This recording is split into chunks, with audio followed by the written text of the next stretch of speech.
3 days, something like this. We changed it during the war because of the war, and so now we go without any, additional time for something, and that's why I usually have 1 day 2 visits, or 1 day 1 visit, but I had sometimes 1 day 3 visits. Yeah, that's why I don't have now time, because I had a lot of time to spend time here. It's 2 days in Munich for me with pleasure, but I don't have time. That's why I will spend 2 more days for 2 or 3 days for 3 additional countries. I don't have now time. The Ukrainian media. Yes, Telegraph. Телеграф. Пане президенте, скажіть, будь ласка, європейські партнери наші збадьорились після холодного душу від Джей Ді Венса? І, зокрема, як вони сприйняли вашу пропозицію про наш 1,5-мільйонний контингент як гарантію, по суті, безпеки європейського регіону? Ми говоримо, по-перше, про армію, яка буде дійсно зможе по силам захищати від російського наступу. Це може бути мільйон, це може бути 1,3 мільйона, півтора мільйона. Ми говоримо про серйозні цифри. Це не 50, не 100, не 200 тисяч, не 250, не 300, чесно. І тому що та кількість воїнів, вона просто не зможе захистити нас від, якщо буде ймовірного, повторного наступу. Так? І тому всі це розуміють. Європейські лідери, скажімо так, пішли думати. Я думаю, що ми проведемо кілька консультацій, розуміючи, що тут питання, велике питання грошей, можливостей, і тому що це великі гроші. Це раз. Далі ви запитали, щодо холодного душу, ну я знаю, що європейці дійсно, знаєте, дійсно цей союз дуже важливий Європи і Сполучених Штатів Америки. І європейці зрозуміли, що вони бояться після тих чи інших заяв, і їх було багато від Америки, включаючи ту, про що ви кажете, де точно не йдеться про укріплення цього союзу, так? Про щось інше йдеться. Безумовно, це вибір Сполучених Штатів, і вони, команда, вона сьогодні зосереджена більш на внутрішніх питаннях, але я вважаю, що цей союз не можна втратити, виграє тільки Путін, Північна Корея, може ще хтось. Іран, до речі. NOS, I see the mic. Where is NOS? Netherlands. Yes, please. Hi. Yes. Yeah, Dutch TV. I have two questions, Mr. President. First, do you consider this weekend as a sort of tipping point when it comes to American support? And also, do you believe that Putin, if there are negotiations, it goes into those negotiations in a serious manner? Serious manner from his side, you mean? From his side? No, I think that he will be very happy if it will be just ceasefire. I mean, something light, something like some step, which is for him nothing like a pause. Okay, he can give the pause for the, to take off the block of political isolation of other countries, and because everything goes from the head, and the United States, be honest, it's the head because it's huge power, political. Powerful capital, and Washington, and that's why I think for him is very important. I think so, and if the dialogue will be in such polite manner, which now demonstrate the United States to Russia, I think yes. So we are not very happy with it, to be honest, but this is life. So why would I mean, that's sit if on the table if Putin is not serious? Why they will? Why would you if you don't take him serious? I think we have to ask first why others will sit with him. Yes, we need to stop the war, to make peace, and not to lose support. And it's important that if Putin is ready just for ceasefire, and if Trump is ready to push him to real peace, I think we can find some first steps of solution, first with the United States, of something first time in our history, real security guarantees. But if all the, all the sides, but first of all, America will be ready. I see now, I hear that Europeans, by the way, they, something changed in politics in the world. Yes, always Europeans have been skeptical, more skeptical than United States. Now I see opposite things, because now I see that Europeans began to be more ready for some steps forward of support of Ukraine. I think they understand the dangers. During these 3 years, they at least understood who is Putin. And I think this is important. Yes, they are very close to the war. Some of them, neighboring not only Russia, neighboring war in Ukraine. And they understand what will be if he will come. And they understood that he will come. This is very important. Begin not to speak if he will come. Really, some leaders began to understand that when he will come, and he will come, and he will try just to try. What will be if I will go somewhere to NATO or some attack and etc. Just to try. What will NATO do? I think how they will answer. I think it's very dangerous, and that's why any negotiations with result, with a real peace, this good, but not quick, not because everybody wants tomorrow, and it doesn't matter what will be the day after tomorrow. The day after tomorrow, if there are not strong sanctions on Putin and strong pressure, understanding if he will come back, what will be? What unity of EU and United States will answer? Without it, very dangerous, just ceasefire. And the first question, does this week feel like a tipping point? My first one? Дякую. Що там було? Переломний момент чи це переломний момент? Tipping point. For what? Does this week feel like a tipping point in Yeah, terms of I think American support? I think you feel it also. I think it's important that everybody feel that this is very special moment, and I think that we have now to support Europe very much, to my mind. Otherwise, we will have separate countries on this continent and weak. That is important, and I think that we did a lot of work. I don't say that it depends on us and on all of us. It depends on all of us. Yes, we have to work on it, and we have to work a lot to unite USA and Europe. I think more strongly. To my mind, maybe I don't know everything. So. Пане президент, за результатами цієї конференції наші американські союзники кажуть, що за останні дні вони просунулись набагато далі у мирному врегулюванні цього конфлікту, ніж за адміністрації Байдена. Як ви відчуваєте за результатами цієї конференції, наскільки ми просунулись? І швиденько друге питання щодо переговорів. Вони очевидно будуть. Чи ми маємо вже розуміння, хто буде в нашій переговорній групі? Дякую. Очевидно, що нам це потрібно, але очевидно, що вони будуть, такого очевидно поки що немає. В якійсь перспективі. А в перспективі обов'язково. Так, робити треба все, щоб закінчити війну і принести мир в Україну, справедливий, сталий мир, це важливо, найважливіше сталий мир. Бо можемо порадіти тиждень, 2, місяць, 2, може 3 роки, може 5, а що після нас не буде життя? Буде життя, і тому не хочеться повернення війни. Куди ми просунулись? Дивіться, ми просунулись з точки зору, якщо ми подивимося, що було пару місяців тому. Я вважаю, що ми почали працювати з командою президента Трампа більше, набагато. У нас були зустрічі, у нас було сьогодні засідання сімки на рівні міністрів закордонних справ, був наш міністр, плюс сімка був міністр Рубіо, і так секретар, держсекретар, і були всі міністри сімки. Важливо, далі були зустрічі у голови офісу з Келлогом, далі у нас, ви знаєте, віце-президент. Тобто ми просунулися з точки зору, що команди почали працювати. Є, ви знаєте, це важливо. Знаєте, як раніше було, checkpoints. Да, це дуже важливо, що ми йдемо, трішечки просуваємось. А по переговорній групі, про персоналі, ми розуміємо, хто там буде, крім вас, очевидно? Я не знаю.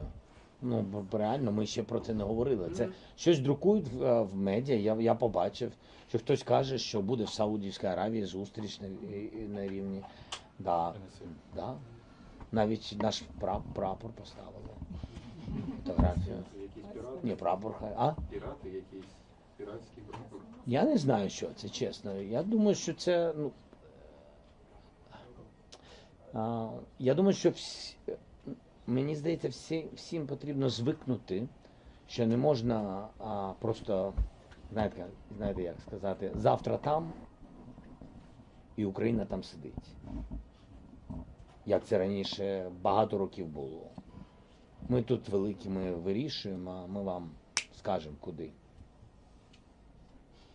Будете читати, прочитайте, де ми вас чекаємо. Ну так, напевно, це не серйозна розмова. Ну так мені здається. Wall Street Journal, please. Wall Street Journal. Yaroslav. Yes, Associated Press next. Mr. President, Hi. thank you so much for this. Hi. Yaroslav. Trofimov. Yeah. I have a question for you. There's a lot of talk here about deploying European troops to guarantee an eventual ceasefire. Do you think Europe has the capacity to provide security guarantees on its own, or is it impossible without an American commitment? It's not right without America, without the United States, to have a strong security guarantee. It's not good.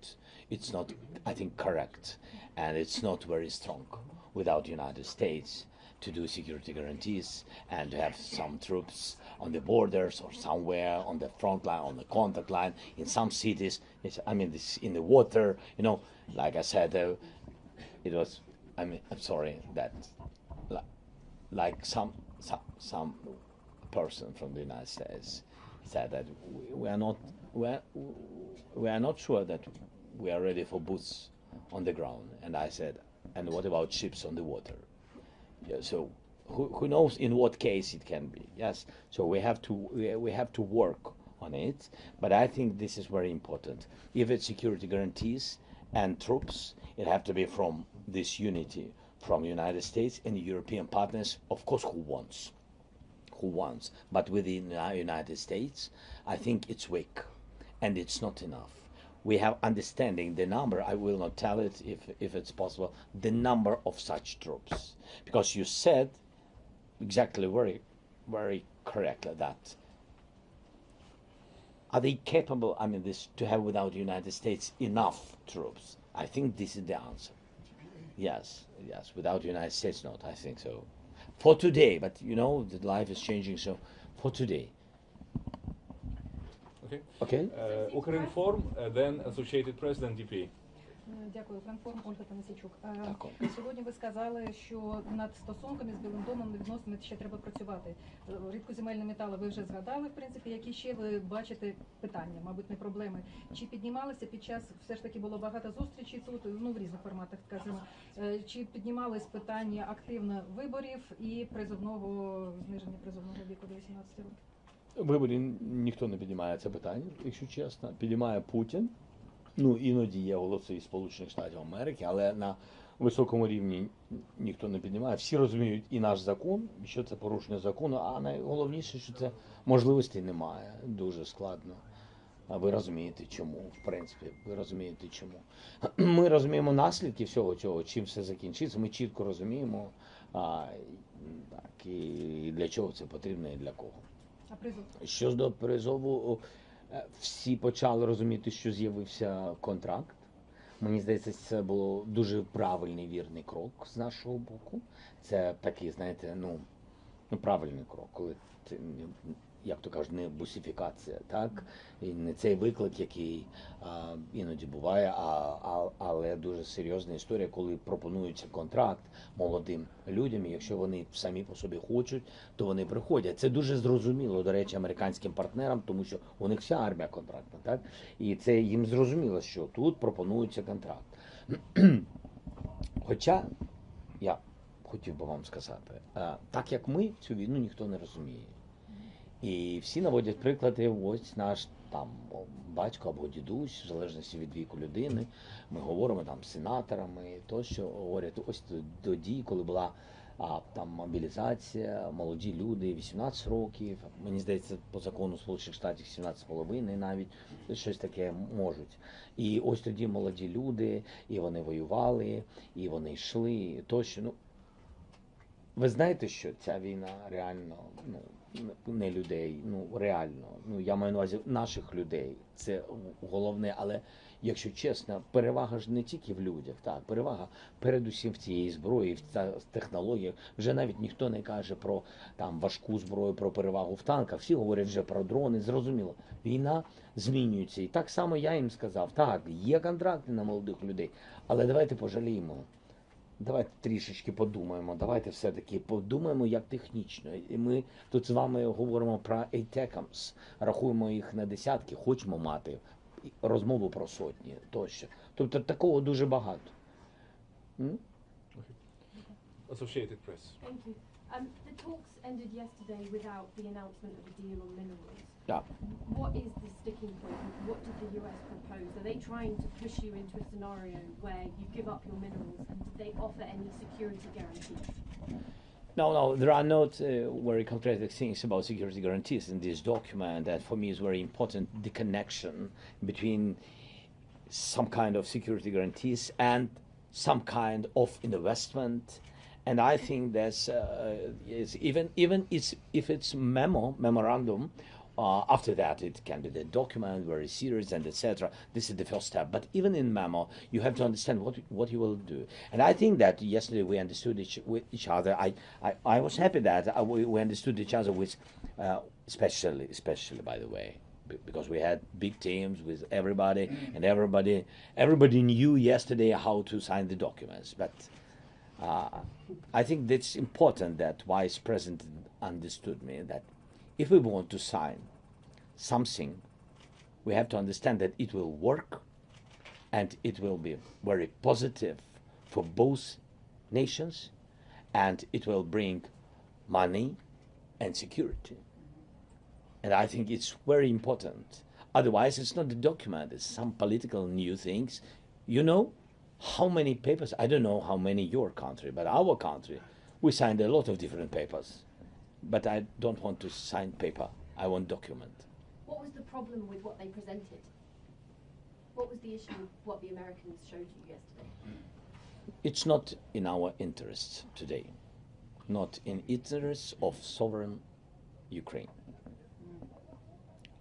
I'm just a president, I'm a manager, and after my term there will be another manager.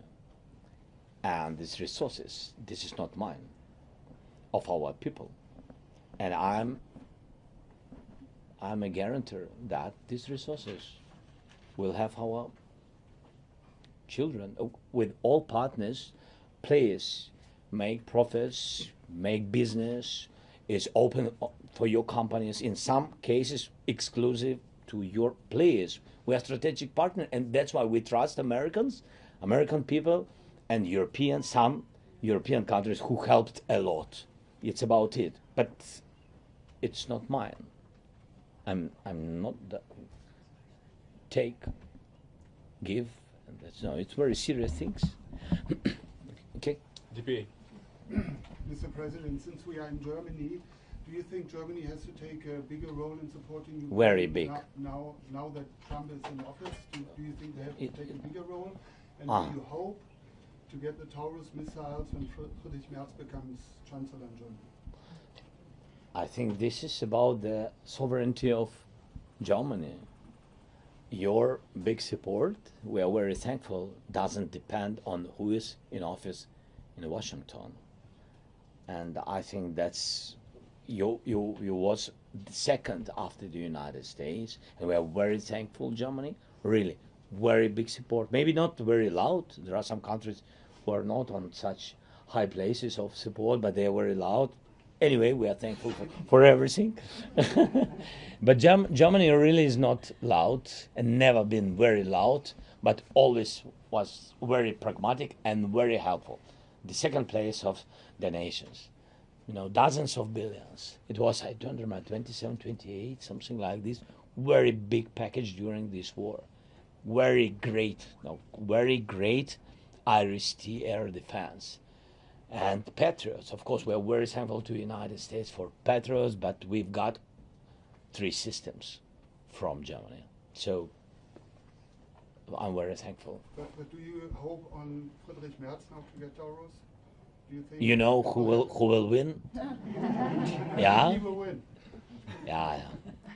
So, you know, we know each other very well, with Merz. Yeah, he's a very good guy, yes.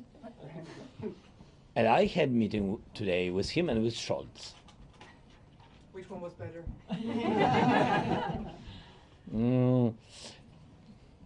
I will, when the day of your election, 23rd? Next Sunday. Next Sunday?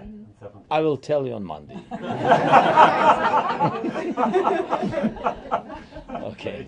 No, they're great guys. They're great guys. Yeah, Olaf helped a lot, really, and Merz also. Was on our side. So no comments. Only thanks. Only thanks. From that part of the yes, your question. Пане президенте, дуже вам дякую за ваш час. У мене є одне питання. Please. I'm from New Zealand. We're a very small country. We're very far away, and a lot of people. You're there, very happy that you are far away from Russia. Far away from Russia. That's the point. Everyone says, why should we care about Ukraine? It's very sad what's happening there, but it is of no relevance to us. Why is the Ukraine war relevant to people, not just in my country, but other small countries very far away from the world? What can I say? For example, I had a lot of connections with Australian leaders and New Zealand, and we spoke about it. What everybody understands. For example, the element of North Korea, which has been involved to this war by Russians, is it dangerous for us or for your country?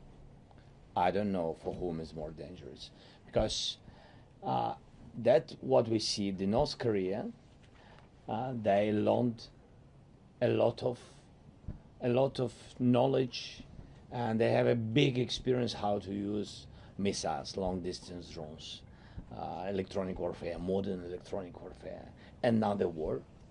And they brought already this knowledge by their offices, by the way, home, and they will use it, or will try to use it in their interests. And I think also it can be in the region which is very close to you. And I think that really, yes, you can be happy because you don't have this big land war, because you are not neighbors with Russians and etc. But really the war doesn't have the distance. When you speak about the missiles, when you speak with drones, it's about thousands of kilometers. So, and I think that if the most important, the dangerous guys in your region, and I think that you understand that if Russia will win, another guy will try to do something in your region. I think so. And this is very important to show that there is the law, there is the values, and we have to defend values in any country, in any small country. First of all, in any small country, there are countries that can't fight, and they, God bless, they will not fight. And that's why we have to defend the interests of all the countries, not depending on their territory, soldiers, big or small army, or there are countries without army. We have to defend people's life. Okay? Freedom. Yes. Thank you. Freedom. Коментар на виступ Венса. Ви поділяєте його думку, що демократія в Європі в такому занепаді знаходиться, як він описав це? І про миротворців, чи є, можна казати вже про пул країн, які, хоч не публічно, кажуть, що вони готові у разі прийняття рішення, у разі позиції США відправити свої контингенти? Дякую. Це рішення. Я не можу сказати за ці країни. І я не буду їх називати, тому що все ж таки це внутрішнє спілкування лідера зі своїм суспільством, це рішення внутрішнє тієї чи іншої країни. Але є позитивне розуміння деяких країн. Так, є розуміння і є готовність, якщо ви про це, допомагати Україні. І якщо Україна побачить, що контингент є дійсно одним із форматів або однією з складових гарантій безпеки, вони будуть готові відправити до нас свої війська, свій контингент. Всі все одно говорять про те, що це в момент ceasefire. Ми повинні розуміти, що просто людей ніхто квиток на війну забирати, купувати не буде, ви розумієте. Тому всі говорять про те, що це момент ceasefire. І коли є момент ceasefire, які гарантії безпеки, там є, наприклад, раз, 1, 2, 3. І один із пунктів може бути контингент. І є готовність вже деяких країн. А стан демократії в Європі, як його США оцінює? Я, чесно кажучи, мені здається, люди оцінюють. Я би подивився, чи хочуть люди жити в Європі. Ну, мені здається, дуже хочуть. І живуть люди, і абсолютно різні люди, різної віри, релігії, різних національностей. Я в цілому вважаю, що Європа найтолерантніший світ у світі. І я, до речі, я більш за все і люблю Європу. Напевно, у нас тут наше коріння, і, напевно, нам це близько, але все одно для мене найкомфортніша, найсвободніша частина землі і частина планети. І я вважаю, що тут навіть найдемократичніше суспільство. From this part of the table, I haven't... Okay, that was... Наталя Фібрік, ТСН. Пане президенте, після телефонних розмов Дональда Трампа всі чекали тут у Мюнхені почути якісь обриси мирного плану від американців. Ми почули дуже багато заяв, часто вони суперечать одна одній. От ви вчора мали цю розмову. У них є план? І конкретно Келлог про що буде говорити у Києві? Тобто є якісь конкретні пункти вже, які ви будете обговорювати? Ну, от дивіться, я би почав тут з Келлога, і тоді перейдемо до плану. І буде зрозуміло. Як я їм сказав, я вважаю, що американській стороні треба дуже багато деталей, більше знань того, що відбувається, і саме зрозуміти реалії. Не під чимось або не під кимось впливом, а самим зрозуміти, побачити це. Побачити військових. Від командування, я вважаю, до військових, до солдатів. Зробити все, аби знайти можливість, час, незважаючи на безпекові обмеження, буде ближче до фронту. Максимально. І я сказав пану Келлогу, я поїду з ним на фронт, якщо він готовий. Я йому сказав, що я повернусь від наших арабських друзів і поїду з ним на фронт, і якщо він буде готовий. Для мене дуже важливо, щоб він це побачив. Я дуже хочу, щоб він поговорив і мав доповідь від військових, і була у нього зустріч з генералом Сирським, і, може, ще з командирами бригад. Тобто я дуже хочу, щоб ніхто йому нічого не нав'язував, а він просто пожив цим. І він, як людина, розуміння військове має і досвід, і він, мені здається, це буде для нього важливо, що це інша війна. І він побачить, що відбувається. Наслідки у цивільному світі, наслідки, де все виглядає вже не дуже цивільно, через ракетні удари, у військовому напрямку. І після цього я дуже хочу, щоб все це він привіз президенту Трампу. Я про це і сказав Трампу під час нашої розмови. Я дуже чекаю Келлога. Я дуже хочу вас, щоб ви його все ж таки відправили. І я хочу, щоб він все це подивився, побачив, мав брифінги, мав доповіді, поговорив з різними людьми, з різними нашими військовими. Витратив на це і дуже гарно, що у нього є там 3 дні, мені здається, чи 2,5 дні. Так, я дуже цього хочу, щоб він все це привіз президенту Трампу. Він показав, він розказав. І мені здається, що після цього, напевно, ми будемо ближче до розуміння того, як ми бачимо це. Хоча б кроки. І після цього я готовий проговорити ці кроки з президентом Трампом. Ось, в принципі, на сьогодні моя мета і найближчі цілі. Okay, Deed then LBUA, and then Sky News, and then probably 1 or 2 questions, and we'll finish. Deed. Anna Zava from Inside. Thank you, Mr. President. From your conversations with the American delegation in the past days, do you have the impression that any of the points that Peter Hegseth has made are negotiable? That is, no NATO, no Europeans at the table, no American troops. And do you agree with his statement that regaining Ukraine's territory before 2014 is not a realistic option? A difficult question. All these points are not in our dreams, but we are people. We understand that all these points are very difficult, and we can't go through these points without challenging. Only one thing which disturbed me, that all these points depends not on Russia, on our friends, and that's why I think we have more to work. It means that we can have more positive result, more positive view from the American side to these points. When we speak NATO, for example, when we say no NATO, it's because we think that it will be more sweet dialogue with Putin. Yes, for someone I don't know why. So I don't count on it, and I don't need it. I think we have not to have any human dialogue with Putin. We need just points, and just understanding how to finish the war without emotions. Probably, I don't know. Yeah, so that's why I think this.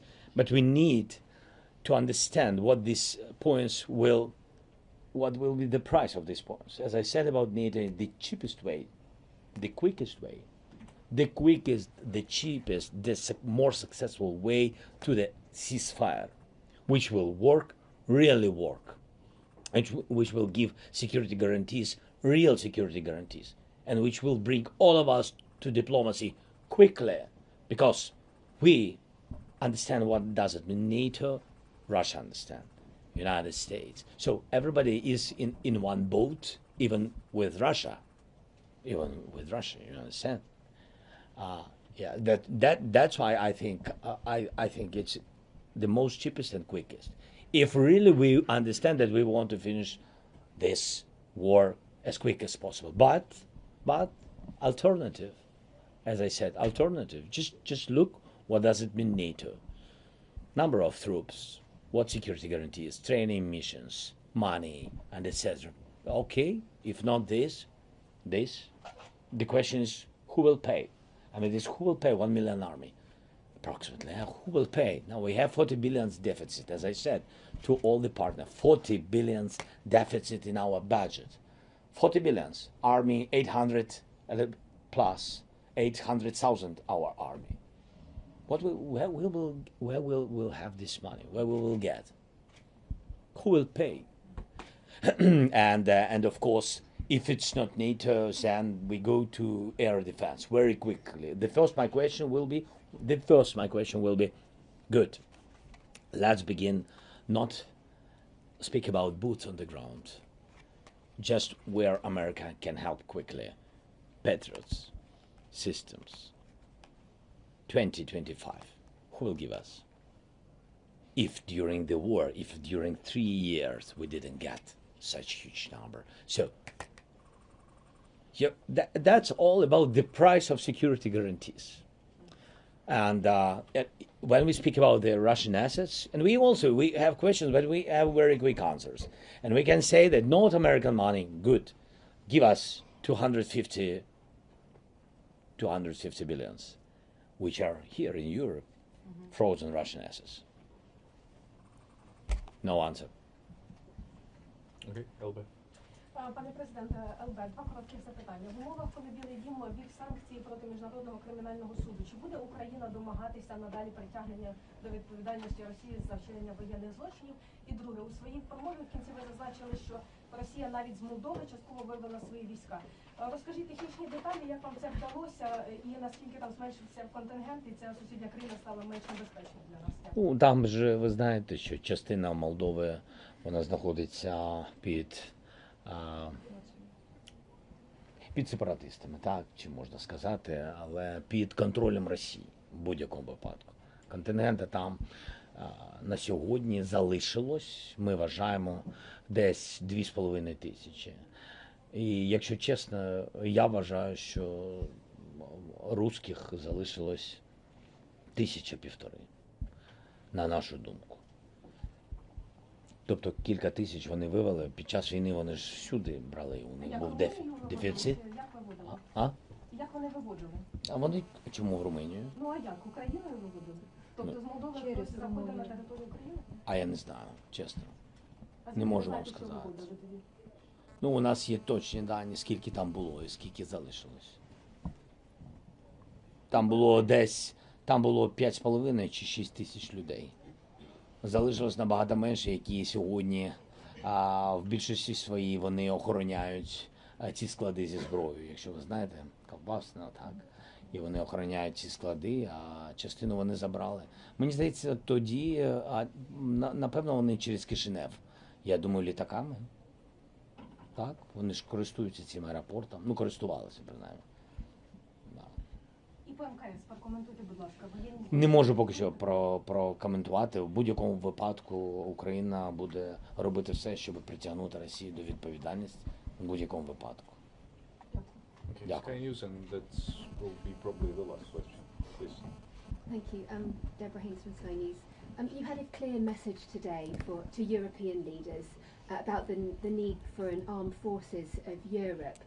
What is the danger to this continent and the world if they don't listen to your warning and react?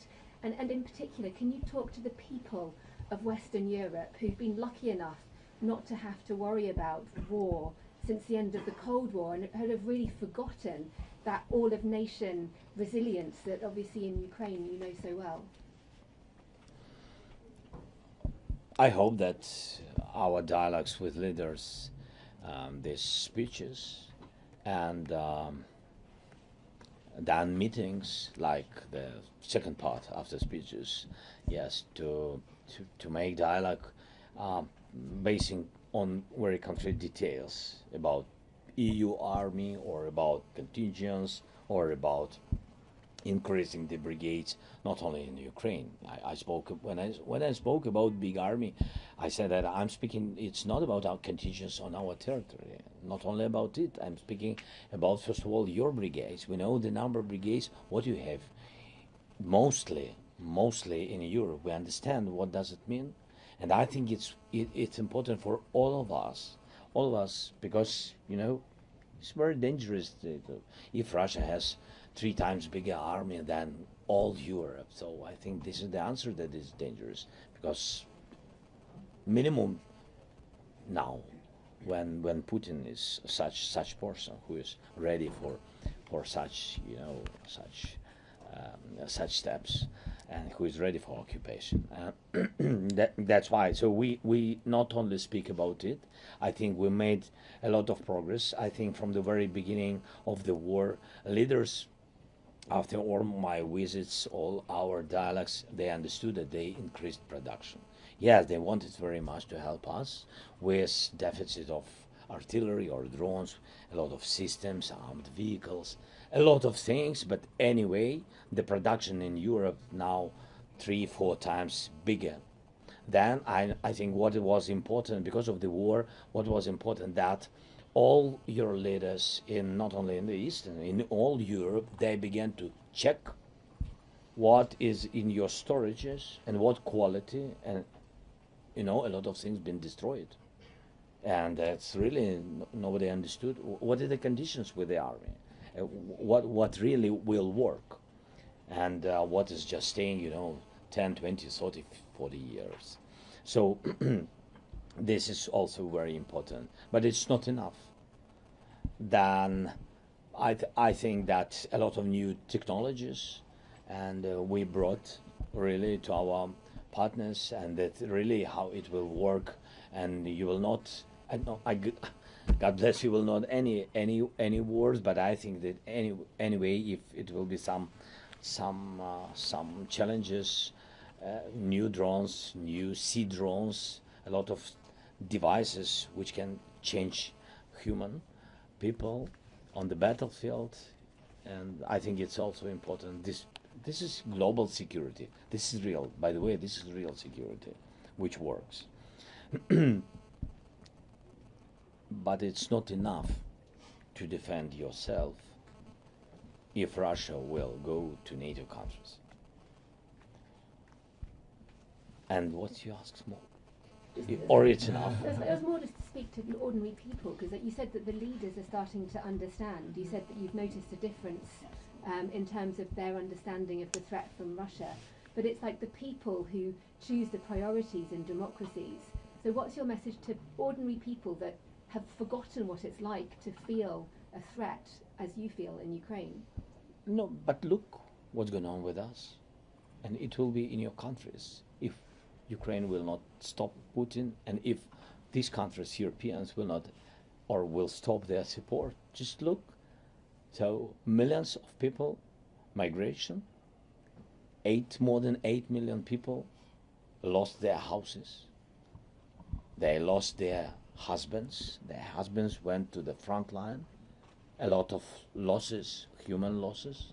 Then destroyed houses. All you love, all life, what you loved before, now you will lose. Because this is the war.